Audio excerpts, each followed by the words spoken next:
कुडाळ येथील महालक्ष्मी हॉलमध्ये कुडाळ मालवण विधानसभा मतदारसंघातील शिवसेना पदाधिकाऱ्यांची आढावा बैठक पार पडली।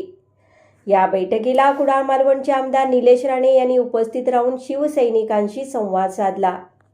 या बैठकीत शिवसेना महाराष्ट्र राज्य समन्वयक सचिन जोशी, आमदार राजेश मोरे, माजी आमदार राजन तेली, उपनेते संजय आंगरे, जिल्हा प्रमुख दत्ता सामंत, संजू परब, संपर्क प्रमुख बाळा चिंदरकर, जिल्हा परिषद उपाध्यक्ष दादासाहेब, महिला जिल्हाध्यक्ष सौ दीपलक्ष्मी पडते, सौ नीता कविटकर, जिल्हा परिषद बांधकाम सभापती संतोष साटविलकर, सचिन वालावलकर, संजय पडते, काका कुडाळकर, कुडाळ नगराध्यक्षा सौ प्राजक्ता शिरवलकर, उपजिल्हा प्रमुख, विधानसभा प्रमुख तसेच पुरुष, महिला व युवा पदाधिकारी, नगरसेवक, लोकप्रतिनिधी, आजी माजी सदस्य, जिल्हा परिषद व पंचायत समिती सदस्य, शाखा प्रमुख आणि शिवसैनिक मोठ्या संख्येने उपस्थित होते।